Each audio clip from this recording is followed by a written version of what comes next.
French Revolution of 1789. 1789 French വിപ്ലവത്തിന്റെ കാലഘട്ടത്തിൽ France ഭരിച്ചിരുന്ന രാജവംശം ബോർബൺ രാജവംശം എന്നാണ് അറിയപ്പെട്ടിരുന്നത്. ബോർബൺ രാജവംശത്തിലെ രാജാക്കന്മാരെല്ലാം ലൂയിസ് എന്ന സ്ഥാനപ്പേരാണ് സ്വീകരിച്ചിരുന്നത്. ഈ ഡൈനാസ്റ്റിയിലെ ബോർബൺ ഡൈനാസ്റ്റിയിലെ ഏറ്റവും ഫേമസ് ആയ രാജാവായിരുന്നു Luis 14. He declared that I am the state. ഞാനാണ് രാഷ്ട്രം എന്ന് പ്രഖ്യാപിച്ച ഫ്രഞ്ച് ഭരണാധികാരിയാണ് ലൂയിസ് 14. ഈ രാജവംശത്തിലെ ബോർബൺ രാജവംശത്തിലെ ഏറ്റവും പ്രശസ്തനായ ഏറ്റവും ഫേമസ് ആയ രാജാവായിരുന്നു ലൂയിസ് 14. ലൂയിസ് 14 ശേഷം ലൂയിസ് 15 അദ്ദേഹത്തിന് ശേഷം ലൂയിസ് 16 ആണ് അധികാരത്തിൽ വന്നത്. The French Revolution broke out during the reign of Louis XVI. Louis XVI ഭരണകാലത്താണ് ഫ്രാൻസിൽ വിപ്ലവം നടക്കുന്നത്. ഫ്രഞ്ച് റവല്യൂഷന്റെ പ്രധാന കാരണം ഫസ്റ്റ് കോസ് ഓട്ടോക്രാറ്റിക് റൂൾ. രാജാക്കന്മാരുടെ ഏകാധിപത്യ ഭരണമായിരുന്നു ഒരു കാരണം, autocratic rule. Next social equality. മറ്റ് സമൂഹത്തിൽ നിലനിന്നിരുന്ന അസമത്വം. എല്ലാ ജനങ്ങളും ഒരുപോലെയായിരുന്നില്ല, അവിടെ സാമൂഹിക അസമത്വം ഉണ്ടായിരുന്നു. Economic inequality. സാമ്പത്തിക രംഗത്ത് അസമത്വം ഉണ്ടായിരുന്നു, സാമ്പത്തിക അസമത്വം. And influence from thinkers. ചിന്തകന്മാരിൽ ഉണ്ടായ സ്വാധീനം എന്നിവയാണ് ഫ്രഞ്ച് വിപ്ലവത്തിന്റെ പ്രധാന കാരണങ്ങൾ. ഈ 4 പോയിന്റുകൾ ഓർത്തിരിക്കുക. Autocratic rule, social inequality, economic inequality and influence from thinkers. These are the causes of French Revolution. Autocratic rule, social inequality, economic inequality, and influence from thinkers. During the period of the revolution, the French society was divided into 3 estates. Revolution കാലഘട്ടത്തിൽ, വിപ്ലവത്തിന്റെ കാലഘട്ടത്തിൽ French സമൂഹത്തെ 3 എസ്റ്റേറ്റുകളായി divide ചെയ്തു. First estate ഒന്നാം estate അറിയപ്പെടുന്നത്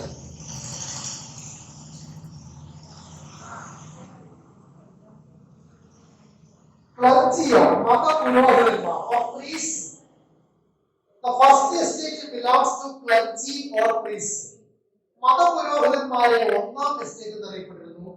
And the second estate belongs to lords or nobles or nobility. ഫ്രാൻസിലെ സമ്പന്നനായ പ്രഭുക്കന്മാരെയാണ് രണ്ടാം എസ്റ്റേറ്റ് അറിയപ്പെടുന്നത്. The third estate belongs to middle class farmers and craftsmen. Third estate അറിയപ്പെടുന്നത്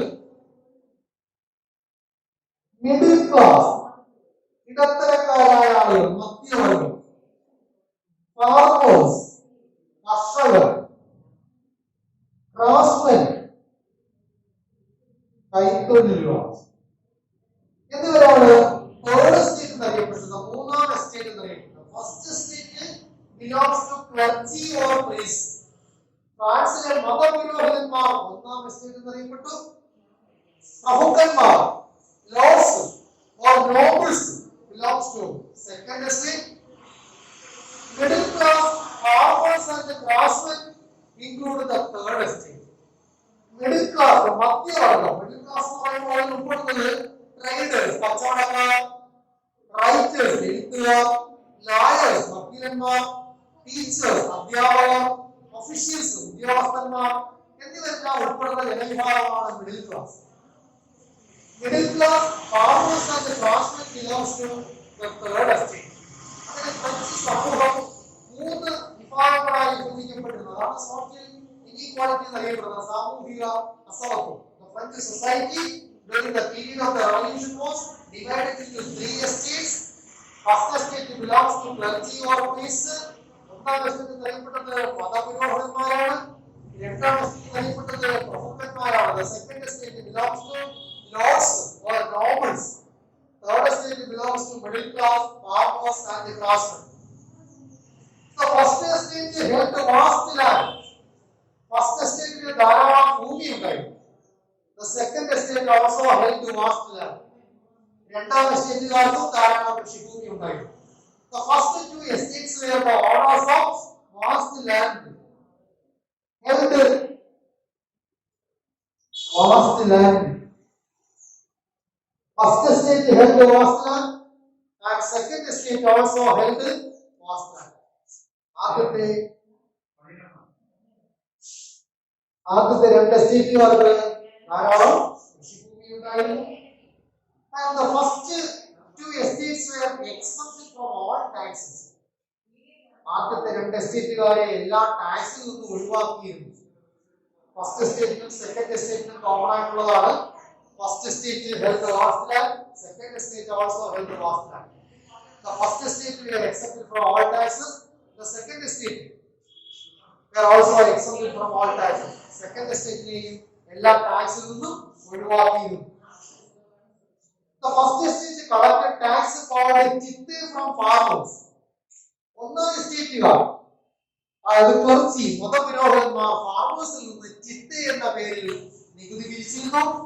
And controlled higher positions in military and administration. സൈന്യത്തിലും ഭരണത്തിലും അവർക്ക് ഉയർന്ന സ്ഥാനമാനങ്ങൾ ഉണ്ടായിരുന്നു. The first estate held the vast land. They were exempted from all taxes. They collected taxes called chitte from farmers. They controlled the higher positions in military and administration. ഇത്രയുമാണ് first എസ്റ്റേറ്റിനെ കുറിച്ച് അറിഞ്ഞിരിക്കുന്നത്. The first estate included clergy or priests. They held the vast lands. They were exempted from all taxes. They collected taxes called chitte from farmers. They controlled the higher positions in military and administration. Second estate. The second estate held the vast land. They were exempted from all taxes. They led to luxurious life. The second estate held the vast land, exempted from all taxes. എല്ലാ നികുതികളിൽ നിന്നും അവരെ ഒഴിവാക്കിയിരുന്നു. They led to luxurious life. ആഡംബരപരമായ ജീവിതമാണ് അവർ നയിച്ചിരുന്നത്. They collected various taxes from farmers. The second estate collected various taxes from farmers. കർഷകരിൽ നിന്ന് പല നികുതികളും അവർ പിരിച്ചിരുന്നു. And they made the farmers to work without the wages. കൂലി നൽകാതെ ഫാർമേഴ്സിനെ കൊണ്ട് അവർ ജോലി ചെയ്യിപ്പിച്ചു. രണ്ടാം എസ്റ്റേറ്റുകാർ കൂലി നൽകാതെ കർഷകരെ കൊണ്ട് ജോലി ചെയ്യിപ്പിച്ചു. The second estate held the vast land. They led to luxurious life. They were exempted from all taxes. They collected various taxes from farmers. They made the farmers to work without the wages. And the third estate. Third estate had no role in administration. They were in low social status and they paid taxes, namely daily to the government. Government daily എന്ന പേരിൽ അവർ tax നൽകേണ്ടി വന്നിട്ടുണ്ട്. The third estate paid land tax. The third estate paid land tax called daily to the government. മൂന്നാം എസ്റ്റേറ്റുകാർ ഗവൺമെന്റിന് നൽകിയിരുന്ന നികുതിയാണ് ചെയ്ലി എന്നറിയപ്പെടുന്നത്. മൂന്നാം എസ്റ്റേറ്റുകാർ ക്ലർജിക്ക് നൽകിയ നികുതി ചിtte എന്ന പേരിലാണ് അറിയപ്പെട്ടിരുന്നത്. The third estate paid land tax, namely daily to the government. The third estate had no rights and privileges. They were low social status. They had no role in administration. താഴ്ന്ന സാമൂഹിക ഏറ്റവും താഴ്ന്ന സമൂഹത്തിലെ ഏറ്റവും താഴ്ന്ന ജനവിഭാഗമായിരുന്നു മൂന്നാം എസ്റ്റേറ്റുകൾ. They had no role in administration. ഭരണത്തിൽ അവർക്ക് യാതൊരു പങ്കും ഉണ്ടായിരുന്നില്ല. They had no role in administration. They paid land tax called daily to the government. Government daily എന്ന പേരിൽ land tax അവർ നൽകേണ്ടി വന്നു. And they were low social status. താഴ്ന്ന സാമൂഹ്യ പദവിയുള്ളവരായിരുന്നു. Paid taxes to the clergy and the nobles. പ്രമുഖ ഗവൺമെന്റിന് മാത്രമല്ല പ്രമുഖന്മാർക്കും പുരോഹിതന്മാർക്കും മൂന്നാം എസ്റ്റേറ്റുകാർ നികുതി നൽകേണ്ടി വന്നു. The third estate were in low social status. They had no role in administration. They gave a land tax called daily to the government, and they were compelled to pay different types of taxes to the clergy and the priests, clergy and the laws. As a result, their lives became very miserable. ഈ മൂന്ന് എസ്റ്റേറ്റുകാരുടെ ദുരിതപൂർണമായ ജീവിതമാണ് അവരെ ഒരു വിപ്ലവത്തിലേക്ക് നയിച്ചത്. French സൊസൈറ്റിയെ കുറിച്ച് ചോദിക്കുകയാണെങ്കിൽ ഇത്രയും കാര്യങ്ങൾ അറിഞ്ഞിരിക്കുക. French society was divided into 3 estates. French സമൂഹം 3 എസ്റ്റേറ്റുകളായി വിഭജിക്കപ്പെട്ടിരുന്നു. The first estate belongs to clergy or priests. ഒന്നാം എസ്റ്റേറ്റ് അറിയപ്പെടുന്നത് പുരോഹിതന്മാരാണ്, മതപുരോഹിതന്മാരാണ് ഒന്നാം എസ്റ്റേറ്റ് അറിയപ്പെട്ടിരുന്നത്. The first estate the vast land, അവർക്ക് ധാരാളം കൃഷിഭൂമി ഉണ്ടായിരുന്നു. They were exempted from all taxes. എല്ലാ നികുതികളിൽ നിന്നും അവരെ ഒഴിവാക്കിയിരുന്നു. And they collected land tax. They collected tax called ഇത്തേ from farmers.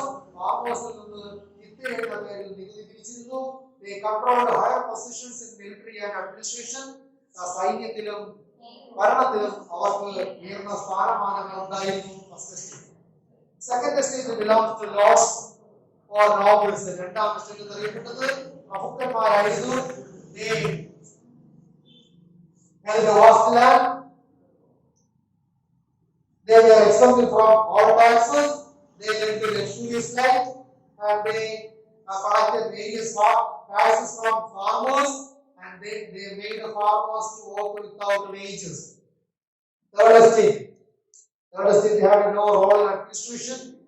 They were low social status, and they paid land tax called daily to the government, and paid taxes to the clergy and the nobles. Inspiration from thinkers. ഫ്രാൻസിലെ ജനങ്ങളെ ഒരു revolution നടത്താൻ സ്വാധീനിച്ച 3 പ്രധാന ചിന്തകന്മാരായിരുന്നു Rousseau, Voltaire and മോണ്ടെസ്ക്യൂ. ഫ്രാൻസിലെ ജനങ്ങളെ അവിടുത്തെ രാജാക്കന്മാർക്കെതിരെ, Roman രാജവംശത്തിലെ രാജാക്കന്മാർക്കെതിരെ വിപ്ലവം നടത്താൻ പ്രേരിപ്പിച്ച 3 ചിന്തകന്മാരായിരുന്നു Rousseau, Voltaire and മോണ്ടെസ്ക്യൂ.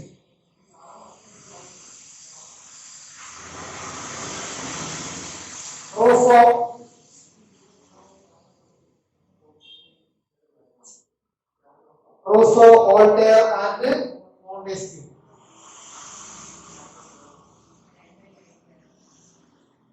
According to Rousseau, man is born free, but everywhere he is in chains. റൂസോയുടെ ഒരു പ്രധാന സ്റ്റേറ്റ്മെന്റ് ആണ് man is born free, but everywhere he is in chains. മനുഷ്യൻ സ്വതന്ത്രനായാണ് ജനിക്കുന്നത്, എന്നാൽ എല്ലായിടത്തും അവൻ ചങ്ങലകളിലാണ്. Rousseau spelled out the importance of freedom with the statement man is born free, but everywhere he is in chains. മനുഷ്യൻ സ്വതന്ത്രനായാണ് ജനിക്കുന്നത്. Man is born free, but everywhere he is in chains. മനുഷ്യൻ സ്വതന്ത്രനായാണ് ജനിക്കുന്നത്, എന്നാൽ അവൻ എല്ലായിടത്തും ചങ്ങലകളിലാണ് എന്ന ഈ വാചകത്തിലൂടെ റൂസോ സ്വാതന്ത്ര്യത്തിന്റെ പ്രാധാന്യമാണ് ജനങ്ങളെ ബോധ്യപ്പെടുത്തിയത്. Rousseau spelled out the importance of freedom with the statement man is born free, but everywhere he is in chains. And he declared that the people are the sovereign. ജനങ്ങളാണ് പരമാധികാരി, ജനങ്ങളാണ് പരമാധികാരി പ്രഖ്യാപിച്ചു.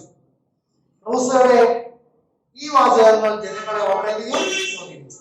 റൂസോയുടെ റോൾ ചോദിച്ചാൽ Rousseau spelled out the importance of freedom into the statement man is born free, but everywhere he is in chains. He was declared that the people are the sovereign. Rousseau declared that people are the sovereign.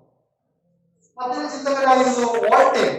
Voltaire ridiculed the exploitation of clergy. മതപുരോഹിതന്മാരുടെ ചൂഷണത്തെയാണ് Voltaire പരിഹസിച്ചത്. Voltaire ridiculed the exploitation of clergy. മതപുരോഹിതന്മാരുടെ ചൂഷണത്തെ Voltaire പരിഹസിച്ചു. And Voltaire promoted rational thinking ideals of equality and humanism. Voltaire യുക്തിചിന്ത, rational thinking, ideals of equality, സമത്വം, humanism, മാനവികത എന്നീ ആശയങ്ങൾക്കാണ് അദ്ദേഹം പ്രാധാന്യം നൽകിയത്. Voltaire ridiculed the exploitation of clergy. മതപുരോഹിതന്മാരുടെ ചൂഷണത്തെ വോൾട്ടയർ പരിഹസിച്ചു. Voltaire ridiculed the exploitation of clergy. He promoted, Voltaire promoted rational thinking, യുക്തിചിന്ത, humanism, മാനവികത, ideals of equality, സമത്വം എന്നിവ അദ്ദേഹം പ്രോത്സാഹിപ്പിച്ചു. Montesquieu encouraged democracy and republic. ജനാധിപത്യം, റിപ്പബ്ലിക് എന്നീ ആശയങ്ങളെ മോണ്ടസ്ക്യൂ പ്രോത്സാഹിപ്പിച്ചു. Montesquieu encouraged democracy and republic. He suggested the division of powers of government into the legislature, the executive and the judiciary. ഗവൺമെന്റിന്റെ അധികാരങ്ങളെ legislature, executive, judiciary എന്നിങ്ങനെ മൂന്ന് ഘടകങ്ങൾക്കായി വിഭജിച്ച് നൽകണമെന്ന് Montesquieu അഭിപ്രായപ്പെട്ടു. Montesquieu believed democracy and republic. ജനാധിപത്യം, republic എന്നീ ആശയങ്ങൾ, ജനാധിപത്യത്തിൽ വിശ്വസിച്ചിരുന്ന ചിന്തകനായിരുന്നു Montesquieu. Montesquieu believed democracy and republic. ജനാധിപത്യം, റിപ്പബ്ലിക് എന്നീ ആശയങ്ങളിൽ അദ്ദേഹം വിശ്വസിച്ചു. Montesquieu encouraged democracy and republic. ജനാധിപത്യത്തെയും റിപ്പബ്ലിക്കിനെയും മോണ്ടസ്ക്യൂ പ്രോത്സാഹിപ്പിച്ചു. He suggested the division of powers of government into the legislature, the executive and the judiciary. ഭരണപരമായ അധികാരം, ഗവൺമെന്റിന്റെ അധികാരങ്ങളെ വിഭജിച്ച് നിയമനിർമ്മാണ വിഭാഗം, കാര്യനിർവഹണ വിഭാഗം, നീതിന്യായ വകുപ്പ് എന്നിങ്ങനെ മൂന്ന് ഓർഗൻസിനായി ഗവൺമെന്റ് അധികാരങ്ങൾ വിഭജിച്ച് നൽകണമെന്ന് അദ്ദേഹം അഭിപ്രായപ്പെട്ടു.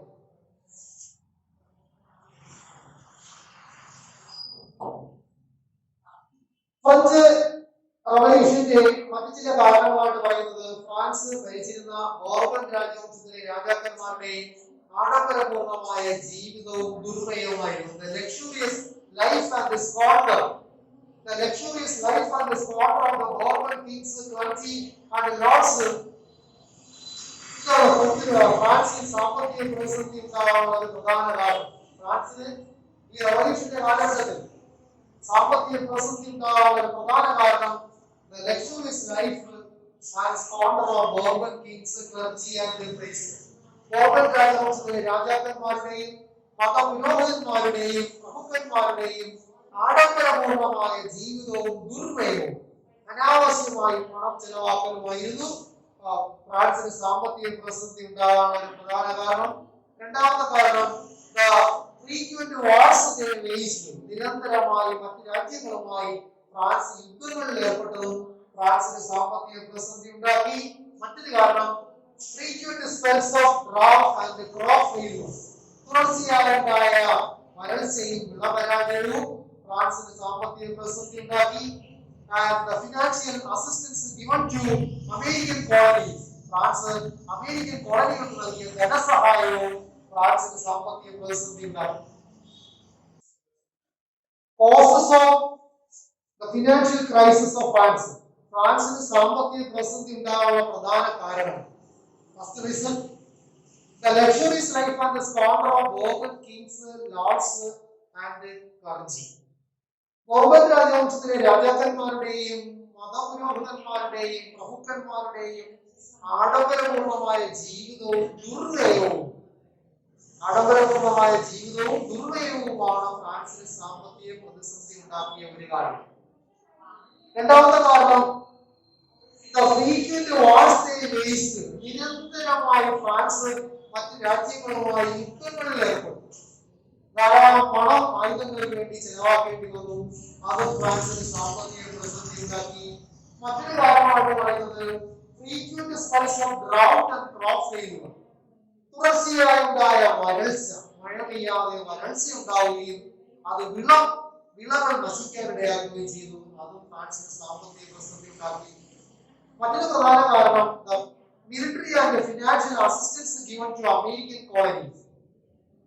അമേരിക്കൻ കോളനികൾക്ക് ഇംഗ്ലണ്ടിനെതിരെ യുദ്ധം നടത്താൻ ഫ്രാൻസ് നൽകിയ സാമ്പത്തിക സൈനിക സഹായം. ഇതാണ് ഫ്രാൻസിന് സാമ്പത്തിക പ്രതിസന്ധി ഉണ്ടാകാനുള്ള പ്രധാന കാരണം. ഫ്രഞ്ച് റവല്യൂഷനുമായി ബന്ധപ്പെട്ട ഏറ്റവും പ്രധാനപ്പെട്ട ഒരു സംഭവമാണ് ടെന്നീസ് കോർട്ട് പ്രതിജ്ഞ. Oath of tennis court. എന്താണ് ടെന്നീസ് കോർട്ട് പ്രതിജ്ഞ? What is oath of tennis court? Oath of tennis court. It is an important event or incident related to French Revolution. French വിപ്ലവവുമായി ബന്ധപ്പെട്ട ഏറ്റവും പ്രധാനപ്പെട്ട ഒരു സംഭവമാണ് ടെന്നീസ് കോർട്ട് പ്രതിജ്ഞ. To levy new taxes upon commoners, Louis XVI decided to summon the Parliament called States General. മൂന്നാം എസ്റ്റേറ്റുകാരുടെ മേൽ നികുതി ചുമത്താനായി അന്നത്തെ രാജാവായിരുന്ന ലൂയി 16 ഫ്രഞ്ച് പാർലമെന്റായ സ്റ്റേറ്റ്സ് ജനറൽ വിളിച്ചു കൂട്ടാൻ തീരുമാനിച്ചു. Levy new taxes upon commoners, Louis XVI summoned വിളിച്ചു കൂട്ടി summoned States General, the Legislative Assembly or the Parliament, French Parliament. അന്നത്തെ ഫ്രാൻസിലെ പാർലമെന്റ് ആയിരുന്ന ലെജിസ്ലേറ്റീവ് അസംബ്ലി ആയിരുന്ന സ്റ്റേറ്റ്സ് ജനറൽ ലൂയി 16 വിളിച്ചു കൂട്ടി 1789. To levy new taxes upon commoners, Louis XVI summoned the French Parliament or Legislative Assembly called States General.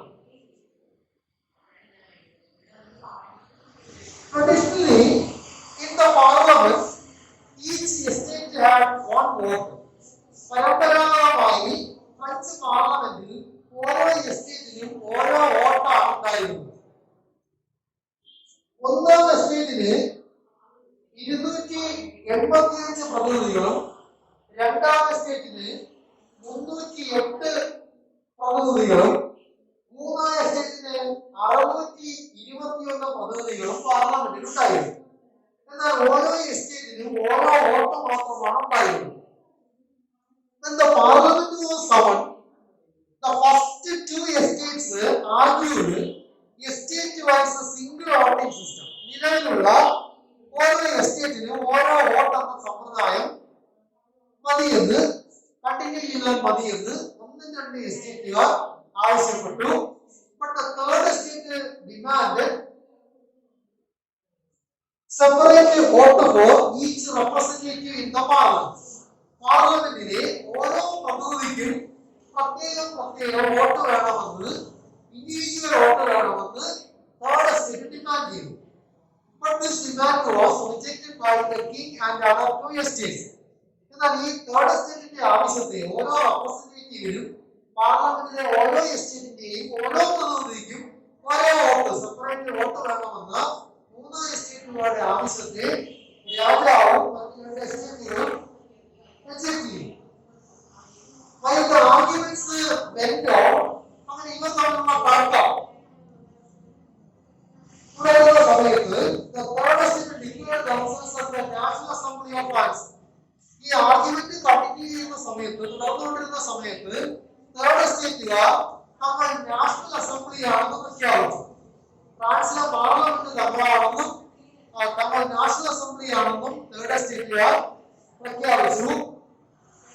And they left the parliament and assembled a nearby tennis court. അതിനുശേഷം അവർ parliament വിട്ട് പുറത്തിറങ്ങുകയും സമീപത്തുള്ള ഒരു tennis കോർട്ടിൽ സമ്മേളിക്കുകയും ചെയ്തു. And they took an oath there. അവിടെ വെച്ച് അവർ പ്രതിജ്ഞ എടുത്തു. They declared that they are not going to dispose until they drafted a constitution for France. ഫ്രാൻസിന് സ്വന്തമായി ഒരു ഭരണഘടന ഉണ്ടാക്കി തീരുന്നത് വരെ നമ്മൾ ഈ ടെന്നീസ് കോർട്ടിൽ നിന്ന് പിരിഞ്ഞു പോകില്ലെന്ന് അവർ പ്രഖ്യാപിച്ചു. This incident is known as Oath of Tennis Court. ഈ സംഭവത്തെയാണ് ടെന്നീസ് കോർട്ട് പ്രതിജ്ഞ എന്ന പേരിൽ അറിയപ്പെടുന്നത്. This is an important event. The most important event related to French Revolution is Oath of Tennis Court. French റവല്യൂഷനുമായി ബന്ധപ്പെട്ട ഏറ്റവും പ്രധാനപ്പെട്ട വളരെ ഇമ്പോർട്ടന്റ് ആയ ഒരു സംഭവമാണ് ടെന്നീസ് കോർട്ട് പ്രതിജ്ഞ. What is Oath of Tennis Court? എന്താണ് ടെന്നീസ് കോർട്ട് പ്രതിജ്ഞയിലേക്ക് നയിച്ച സാഹചര്യം? To levy or to impose new taxes upon commoners, Louis XVI summoned the French Legislative Assembly or Parliament called the States General in 1789. മൂന്ന് എസ്റ്റേറ്റുകളുടെ മേൽ പുതിയ നികുതി ചുമത്താനായി അന്നത്തെ രാജാവായിരുന്ന ലൂയി പതിനാറാമൻ ഫ്രഞ്ച് പാർലമെന്റായ സ്റ്റേറ്റ്സ് ജനറൽ വിളിച്ചു. Then the parliament was summoned. The first two estates argued estate-wise single voting system. Parliament വിളിച്ചു കൂട്ടിയപ്പോൾ ഒന്നും രണ്ട് എസ്റ്റേറ്റുകാർ ഒന്നാം എസ്റ്റേറ്റിന് 285 പ്രതിനിധികൾ ഉണ്ടായിരുന്നു, ഒരു വോട്ടേ ഉണ്ടായിരുന്നു.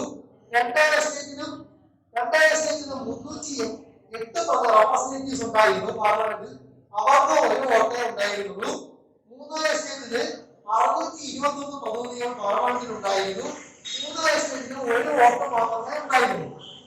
എപ്പോഴും ഒന്നും രണ്ട് എസ്റ്റേറ്റുകാർ ഒരുമിച്ച് നിൽക്കുന്നത് കൊണ്ട് അവർക്ക് ഭൂരിപക്ഷം ലഭിച്ചിരുന്നു. 3-2 ഭൂരിപക്ഷം എപ്പോഴും ഒന്നും രണ്ട് എസ്റ്റേറ്റുകാർക്ക് ലഭിച്ചിരുന്നു. മൂന്നാം എസ്റ്റേറ്റിന് അവരുടെ വോട്ട് മാത്രമാണ് ലഭിച്ചിരുന്നത്, കാരണം ഓരോ എസ്റ്റേറ്റിനും ഓരോ വോട്ടാണ് ഉണ്ടായിരുന്നത്. Parliament the first two estates argued estate-wise single voting system. Parliament വിളിച്ചു കൂട്ടിയപ്പോൾ ഒന്നും രണ്ട് എസ്റ്റേറ്റുകാർ ഓരോ എസ്റ്റേറ്റിനും ഓരോ വോട്ട് മതിയെന്ന് ആവശ്യപ്പെട്ടു. ബട്ട് തേർഡ് സ്റ്റേറ്റ് എന്നാൽ മൂന്നാം എസ്റ്റേറ്റുകാർ അവർക്ക് പ്രതിനിധികൾ കൂടുതലുണ്ടായിരുന്നു. ഒന്നും രണ്ട് എസ്റ്റേറ്റുകളുടെ പ്രതിനിധികൾ ചേർന്നാലും 621 ആകുമായിരുന്നില്ല, അവരായിരുന്നു ഭൂരിഭാഗവും. അതുകൊണ്ട് മൂന്നാം എസ്റ്റേറ്റുകാർ third state demand individual vote for each representative. ഓരോ അംഗത്തിനും പാർലമെന്റിലെ ഓരോ മെമ്പറിനും പ്രത്യേകം വോട്ട് വേണമെന്ന് മൂന്നാം എസ്റ്റേറ്റുകാർ ഡിമാൻഡ് ചെയ്തു, ആവശ്യപ്പെട്ടു. But this demand was rejected by the king and other two estates. ഈ ഡിമാൻഡിനെ, അവരുടെ ആവശ്യത്തെ ഓരോ പ്രതിനിധിക്കും പാർലമെന്റിലെ ഓരോ പ്രതിനിധിക്കും സെപ്പറേറ്റ് വോട്ട് വേണമെന്ന മൂന്നാം എസ്റ്റേറ്റുകാരുടെ ഡിമാൻഡിനെ ഒന്നും രണ്ട് എസ്റ്റേറ്റുകാരും രാജാവ് നിരസിച്ചു.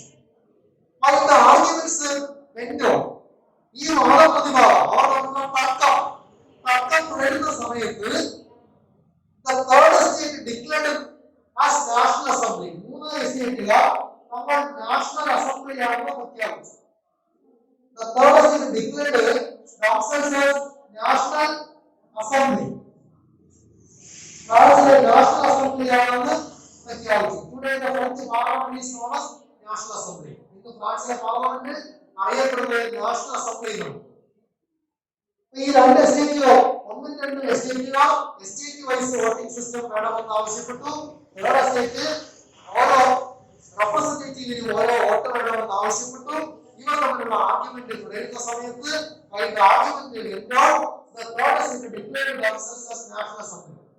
തങ്ങൾ നാഷണൽ അസംബ്ലിയാണെന്ന് മൂന്നാം എസ്റ്റേറ്റുകാർ പ്രഖ്യാപിച്ചു. പാർലമെന്റ് വിട്ട് പുറത്തിറങ്ങി. സമീപത്തുള്ള ഒരു ടെന്നീസ് കോർട്ട്, ലാൻ ടെന്നീസ് കളിക്കുന്ന ഒരു ഇൻഡോർ ടെന്നീസ് കോർട്ടിൽ അവർ സമ്മേളിച്ചു.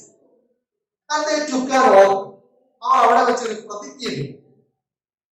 They swore that they would not disperse until they drafted a constitution for France. ഫ്രാൻസിന് ഒരു ഭരണഘടന ഉണ്ടാക്കി തീരുന്നത് വരെ നമ്മൾ അവിടെ നിന്ന് പിരിഞ്ഞു പോകില്ല എന്നാണ് പ്രതിജ്ഞ ചെയ്തത്. ആ ടെന്നീസ് കോർട്ടിൽ വെച്ച് മൂന്നാം എസ്റ്റേറ്റുകാർ എടുത്ത പ്രതിജ്ഞ ഇതായിരുന്നു: They would not disperse until they drafted a constitution for France. ഫ്രാൻസിന് ഒരു ഭരണഘടന ഉണ്ടാക്കി തീരുന്നത് വരെ അവിടെ പിരിഞ്ഞു പോകില്ല. ആ ടെന്നീസ് കോർട്ടിൽ നിന്ന് നമ്മൾ ആരും പിരിഞ്ഞു പോകില്ല എന്ന് മൂന്നാം എസ്റ്റേറ്റുകാർ ഒരു പ്രതിജ്ഞ എടുത്തു. This is known as oath of tennis court. ഈ സംഭവത്തെയാണ് ടെന്നീസ് കോർട്ട് പ്രതിജ്ഞ എന്ന പേരിൽ അറിയപ്പെടുന്നത്.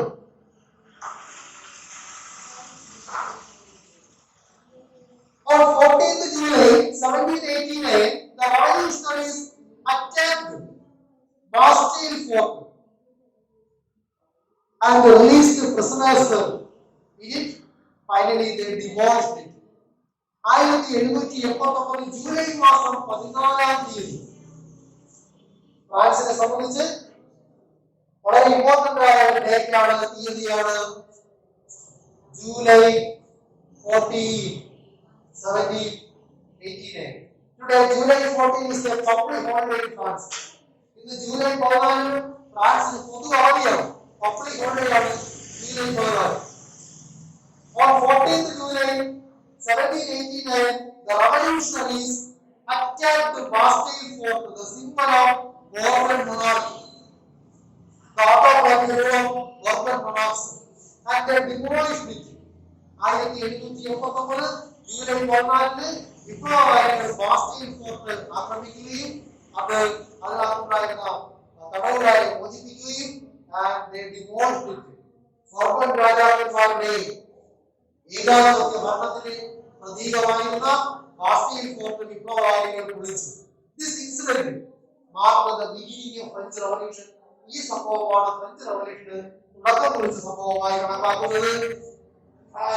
12th August 1789, the National Assembly passed the Declaration of Independence of America, Declaration of Independence of Man and the Citizen.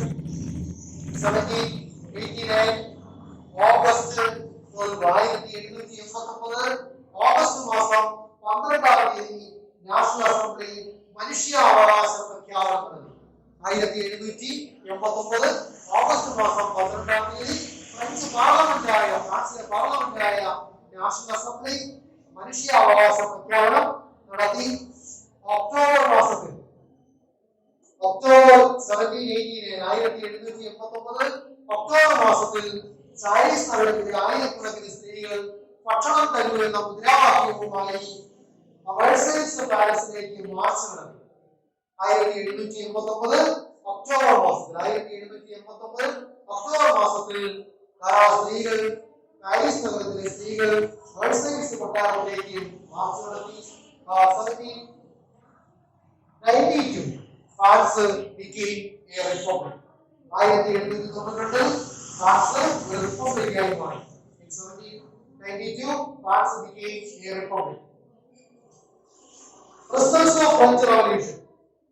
അടുത്ത നമുക്ക് പഠിക്കേണ്ട ടോപ്പിക് ഫ്രഞ്ച് റവല്യൂഷന്റെ റിസൾട്ട്സ് ആണ്. French റവല്യൂഷനെ കുറിച്ച് ഓസ്ട്രിയൻ ഭരണാധികാരിയായ ഡ്യൂക്ക് മെറ്റിനി ഇപ്രകാരം അഭിപ്രായപ്പെട്ടു: When France seizes the rest of the Europe catches cold. എന്നാണ് French റവല്യൂഷന്റെ ഇംപാക്റ്റിനെ കുറിച്ച് ഓസ്ട്രിയൻ ഭരണാധികാരിയായ ഡ്യൂക്ക് മെറ്റിനി അഭിപ്രായപ്പെട്ടു.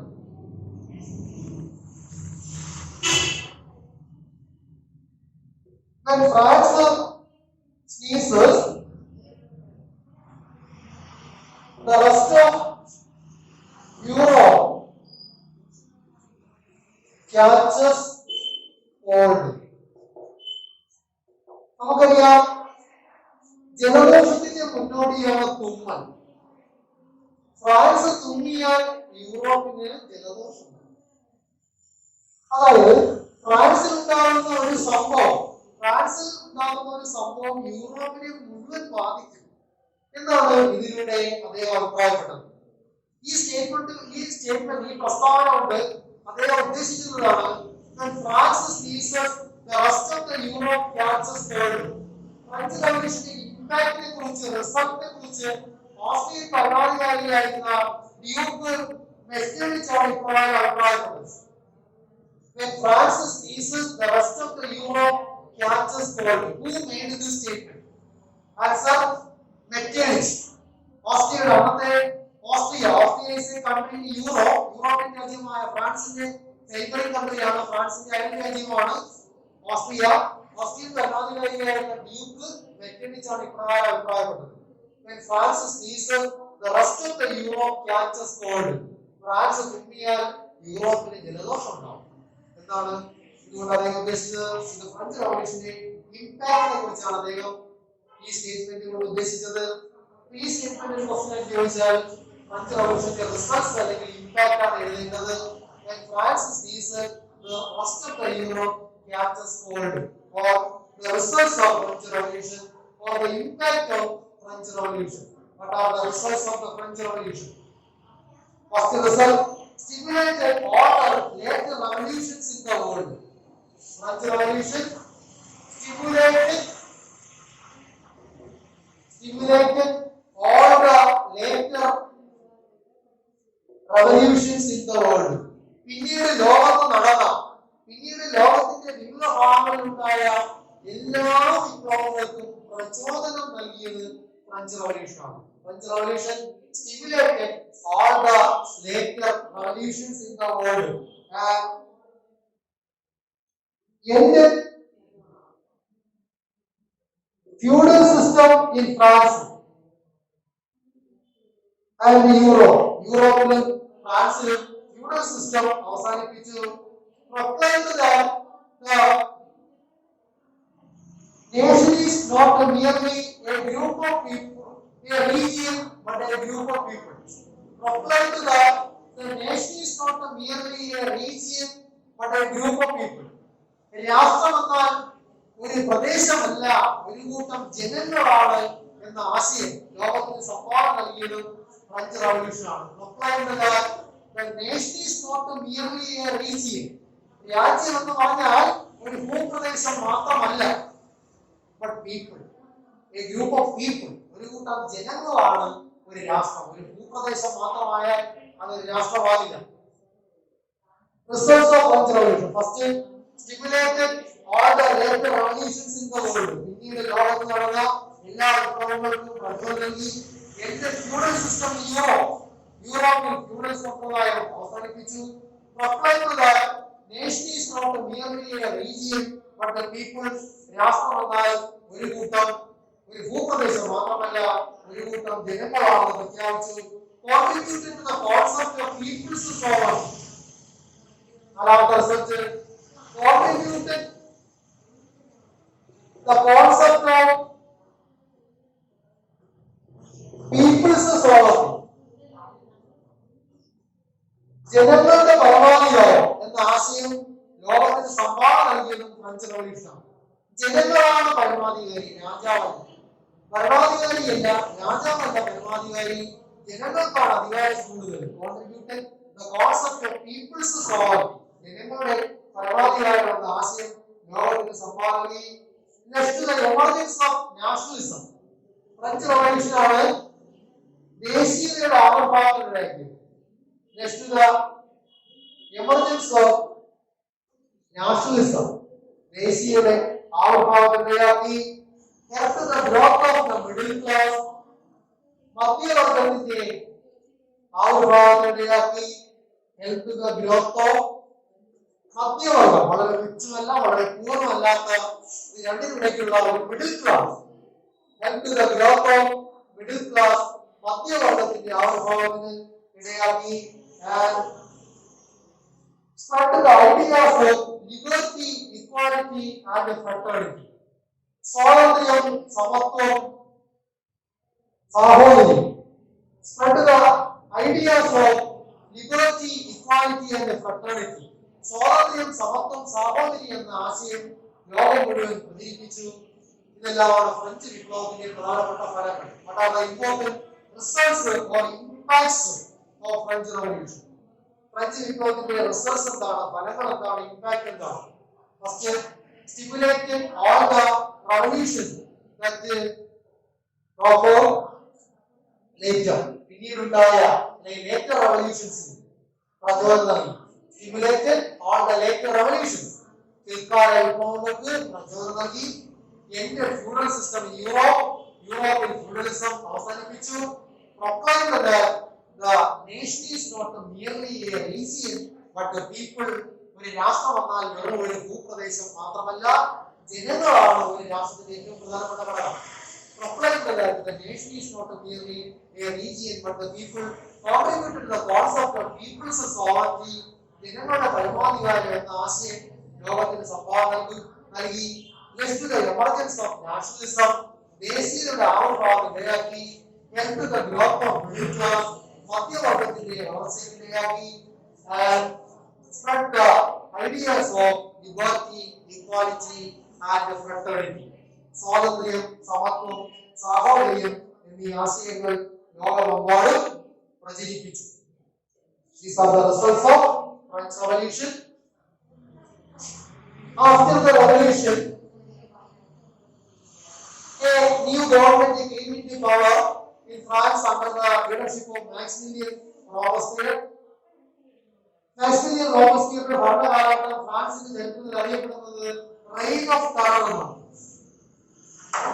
Rain of terror.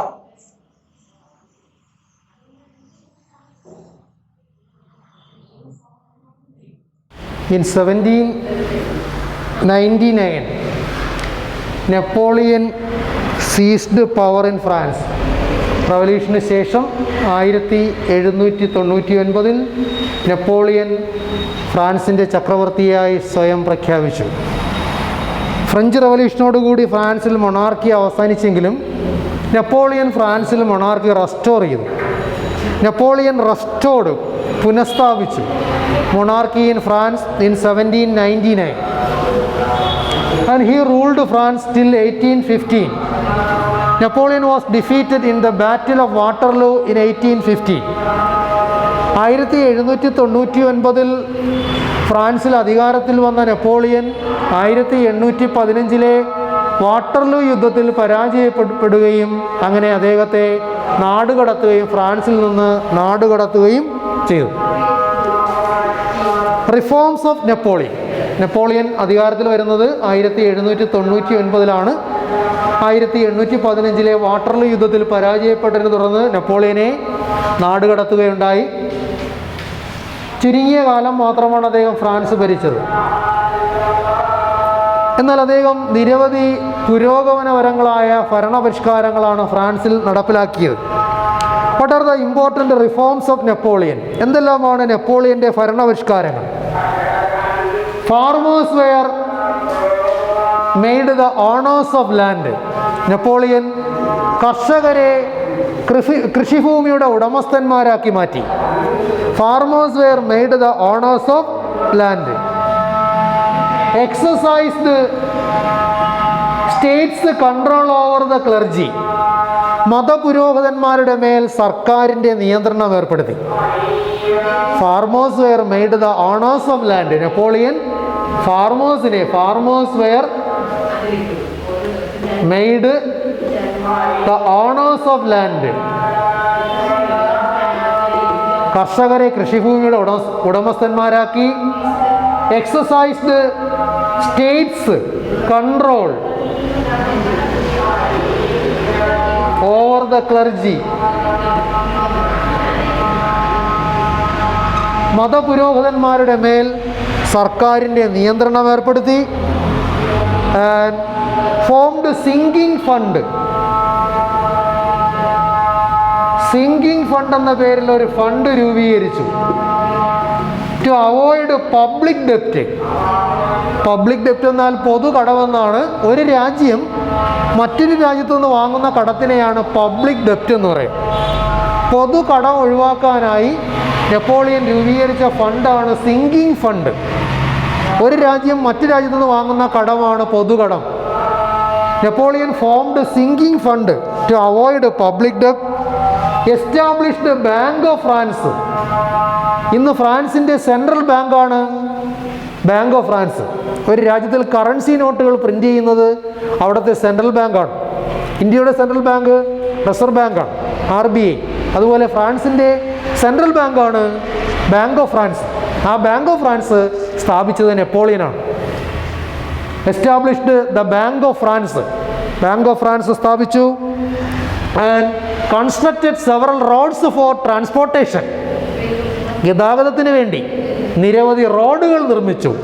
Constructed several roads for transportation and prepared a new code of law by codifying the existing laws. അക്കാലത്ത് ഫ്രാൻസിൽ നിലനിന്നിരുന്ന നിയമങ്ങളെല്ലാം ക്രോഡീകരിച്ച് ഒരു പൊതു നിയമാവലി നിർമ്മിച്ചു. അതാണ് നെപ്പോളിയൻ്റെ നിയമാവലി എന്ന പേരിൽ അറിയപ്പെടുന്നത്. The code of law of Napoleon. These are the important reforms of Napoleon. Farmers were made the owners of land. കർഷകരെ കൃഷിഭൂമിയുടെ ഉടമസ്ഥന്മാരാക്കി. Exercised state's control over the clergy. മതപുരോഹിതന്മാരുടെ മേൽ രാഷ്ട്രത്തിൻ്റെ നിയന്ത്രണം ഏർപ്പെടുത്തി. മതപുരോഹിതന്മാരെ അടിച്ചമർത്തി. മതപുരോഹിതന്മാരുടെ മേൽ രാഷ്ട്രത്തിൻ്റെ നിയന്ത്രണം ഏർപ്പെടുത്തി. Formed sinking fund to avoid public ഡെപ്റ്റ്. പൊതുകടം ഒഴിവാക്കാൻ വേണ്ടി സിങ്കിങ് ഫണ്ട് ഫോം ചെയ്തു. Establish the bank of France. Bank of France സ്ഥാപിച്ചു. Contributed the constructed several roads for transportation. ഗതാഗതത്തിന് വേണ്ടി നിരവധി റോഡുകൾ നിർമ്മിച്ചു. And prepared a new code of law by codifying the existing laws, നിലവിലുണ്ടായിരുന്ന നിയമങ്ങളെല്ലാം ക്രോഡീകരിച്ച് ഒരു പൊതു നിയമാവലി നിർമ്മിച്ചു. ഇവയാണ് നെപ്പോളിയൻ്റെ പ്രധാന സംഭാവനകൾ. Next topic, Latin American revolution. Latin America എന്നറിയപ്പെടുന്നത് വടക്കേ അമേരിക്ക, തെക്കേ അമേരിക്ക എന്നീ രണ്ട് ഭൂഖണ്ഡങ്ങളുണ്ട്. തെക്കേ അമേരിക്കയും മധ്യ അമേരിക്കയും കൂടെ ചേരുന്ന പ്രദേശമാണ് ലാറ്റിൻ അമേരിക്ക എന്നറിയപ്പെടുന്നത്. വേൾഡ് മാപ്പിൽ മുകൾ ഭാഗത്ത് കാണുന്ന നോർത്ത് അമേരിക്ക, അടിഭാഗത്ത് കാണുന്ന സൗത്ത് അമേരിക്ക. ഈ രണ്ട് അമേരിക്ക ഭൂഖണ്ഡങ്ങൾക്കിടയ്ക്കുള്ള പ്രദേശം മിഡിൽ അമേരിക്ക എന്നറിയപ്പെടുന്നു. മിഡിൽ അമേരിക്കയും സൗത്ത് അമേരിക്കയും കൂടെ ചേർത്താണ് ലാറ്റിൻ അമേരിക്ക എന്നറിയപ്പെടുന്നത്. Middle America and south America together known as Latin America. ഈ പ്രദേശം മിഡിൽ അമേരിക്കയും സൗത്ത് അമേരിക്കൻ രാജ്യങ്ങളും ചേർത്ത് ലാറ്റിൻ അമേരിക്ക എന്നറിയപ്പെടാനുള്ള കാരണം ഈ പ്രദേശങ്ങളിലെ രാജ്യങ്ങൾ പോർച്ചുഗൽ, സ്പെയിൻ എന്നീ രണ്ട് യൂറോപ്യൻ രാജ്യങ്ങളുടെ കോളനികളായിരുന്നു. പോർച്ചുഗലിലെ ഭാഷയായ പോർച്ചുഗീസും സ്പെയിനിലെ ഭാഷയായ സ്പാനിഷും ലാറ്റിൻ ഭാഷാ കുടുംബത്തിൽപ്പെട്ട ഭാഷകളാണ്. അതുകൊണ്ടാണ് ഈ രണ്ട് രാജ്യങ്ങളുടെയും കോളനികളായിരുന്ന പ്രദേശങ്ങൾ ലാറ്റിൻ അമേരിക്ക എന്നറിയപ്പെടുന്നത്. ലാറ്റിൻ അമേരിക്കയെ സംസ്കാരത്തിൻ്റെ അവശിഷ്ടങ്ങൾ കാണപ്പെടുന്ന ഒരു പ്രധാന നഗരമാണ് മാച്ചു പിച്ചു. മാച്ചു പിച്ചു എന്ന നഗരം പെറു എന്ന ലാറ്റിൻ അമേരിക്കൻ രാജ്യത്തിലാണ്. ലാറ്റിൻ അമേരിക്കൻ സംസ്കാരത്തിൻ്റെ സവിശേഷതകൾ, ലാറ്റിൻ അമേരിക്കൻ രാജ്യങ്ങളിൽ ധാരാളം പ്രകൃതി വിഭവങ്ങളുണ്ടായിരുന്നു. Abundance of resources Latin American രാജ്യങ്ങളുടെ ഒരു പ്രത്യേകതയാണ്. Abundance of resources, plenty of resources, ധാരാളം പ്രകൃതി വിഭവങ്ങൾ, സ്വർണവും വെള്ളിയും അതുപോലുള്ള ധാരാളം റിസോഴ്സസ് അവിടെ ഉണ്ടായിരുന്നു. കൾട്ടിവേറ്റഡ് മെയ്സ്, ചോളമാണ് അവർ കൃഷി ചെയ്തിരുന്നത്. ലാറ്റിൻ അമേരിക്കയിലെ ജനങ്ങളുടെ പ്രധാന തൊഴിൽ ചോളകൃഷിയായിരുന്നു. റിയേഡ് ഷീപ്പ്, ചെമ്മരിയാടുകളെ വളർത്തിയാണ് അവർ ഉപജീവനം നയിച്ചിരുന്നത്. ചെമ്മരിയാടുകളെ വളർത്തിയിരുന്നു. And acquired wealth through trade, മറ്റ് രാജ്യങ്ങളുമായുള്ള കച്ചവടത്തിലൂടെ അവർ സമ്പത്തുണ്ടാക്കി. ഇതെല്ലാം ലാറ്റിൻ അമേരിക്കയുടെ പ്രത്യേകതകളാണ്. Abundance of resources, cultivated maize, reared sheep and acquired wealth through trade. Latin American രാജ്യങ്ങളിൽ കോളനികൾ സ്ഥാപിച്ച രണ്ട് യൂറോപ്യൻ രാജ്യങ്ങളായിരുന്നു പോർച്ചുഗലും സ്പെയിനും. The Spanish and the Portuguese colonise in Latin America. യൂറോപ്പിലെ രണ്ട് പ്രധാന രാജ്യങ്ങളാണ് സ്പെയിനും പോർച്ചുഗലും. The Spanish and the Portuguese colonised the Latin America to exploit it's resources. ഇപ്പം ലാറ്റിൻ അമേരിക്കയുടെ സമ്പത്ത് കൊള്ളയടിക്കാനായി ലാറ്റിൻ അമേരിക്കൻ രാജ്യങ്ങളിൽ കോളനികൾ സ്ഥാപിച്ചത് European രാജ്യങ്ങളായ സ്പെയിനും പോർച്ചുഗലുമായിരുന്നു. The Spanish and the Portuguese propagated their language, religion and custom in Latin American countries. They plundered the wealth and resources of Latin American countries. The Spanish and the Portuguese, സ്പെയിൻകാരും പോർച്ചുഗീസുകാരും. The Spanish and the Portuguese plundered or looted, കൊള്ളയടിച്ചു the wealth and resources of Latin American countries. ഇപ്പോൾ Latin അമേരിക്കയിലെ ജനങ്ങൾ യൂറോപ്യന്മാർക്കെതിരെ revolution നടത്താനുണ്ടായ കാരണങ്ങൾ ചോദിച്ചാൽ ഈ പോയിന്റ്സാണ് എഴുതേണ്ടത്. Causes of Latin American revolution, Latin American വിപ്ലവത്തിൻ്റെ പ്രധാന കാരണങ്ങൾ. ഒന്നാമത്തെ കാരണം, Europeans looted the wealth and resources of Latin American countries. The Spanish and the Portuguese looted the wealth and resources of Latin American countries. They propagated their language, religion and customs. സ്പെയിൻകാരും പോർച്ചുഗീസുകാരും അവരുടെ ഭാഷയും അവരുടെ ആചാരങ്ങളും അവരുടെ മതവും Latin American രാജ്യങ്ങളിൽ പ്രചരിപ്പിച്ചു. They built houses and churches in Spanish style. അവിടെ ധാരാളം വീടുകളും പള്ളികളും സ്പാനിഷ് സ്റ്റൈലിൽ നിർമ്മിച്ചു. They established several schools in Spanish style and Spanish farming methods, crops, etc. were introduced in Latin American countries. Latin American രാജ്യങ്ങളിൽ സ്പെയിൻകാരുടെ കൃഷി രീതികളും വിളകളും ഇൻട്രൊഡ്യൂസ് ചെയ്തു. And they looted the wealth and resources of Latin American countries.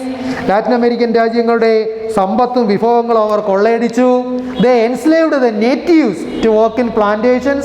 Latin അമേരിക്കയിലെ ജനങ്ങളെ അടിമകളാക്കി തോട്ടങ്ങളിൽ പണിയെടുപ്പിച്ചു.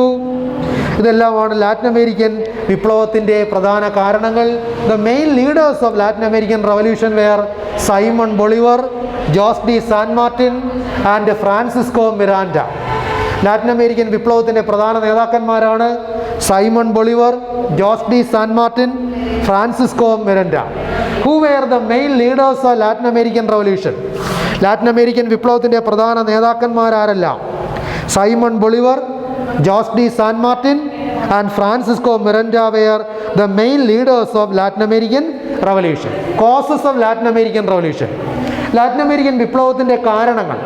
First cause, Europeans looted the Spanish and the Portuguese, looted the wealth and the resources of Latin American countries.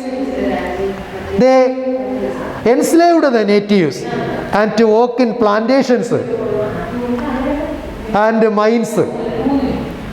അവരെ അടിമകളാക്കി, Latin അമേരിക്കയിലെ ജനങ്ങളെ അടിമകളാക്കി തോട്ടങ്ങളിലും ഖനികളിലും പണിയെടുപ്പിച്ചു. They destroyed, Europeans, the Spanish and the Portuguese destroyed the traditional culture in Latin American countries. They propagated, Europeans, the Spanish and the Portuguese propagated their language, their religion and custom in Latin American countries. They introduced their farming methods, crops, etc. in Latin American countries. They constructed several houses and churches in Latin American countries. ഇവയെല്ലാമാണ് Latin American റവല്യൂഷൻ്റെ പ്രധാന കാരണങ്ങൾ. Latin American വിപ്ലവത്തിൻ്റെ പ്രധാന നേതാക്കന്മാരാണ് Simon Bolivar, Jose de San Martin and Francisco Miranda. ഇത്രയും കാര്യങ്ങൾ മാത്രം ലാറ്റിൻ അമേരിക്കൻ റവല്യൂഷനെ കുറിച്ച് ഓർത്തിരുന്നാൽ മതി. ലാറ്റിൻ അമേരിക്കൻ രാജ്യങ്ങളുടെ പ്രത്യേകതകൾ: abundance of resources and cultivated maize, reared sheep and acquired wealth through trade. Causes of Latin American revolution. First cause, Europeans looted the wealth and resources of Latin American countries. Europeans propagated their language, custom and rituals in Latin American countries, and they enslaved natives, and Latin Americans were compelled to work in plantations and mines without any safety measures. And Europeans propagated introduced their crops and farming methods in Latin American countries, and they built houses and churches in Latin American countries. These are the results of Latin American revolution.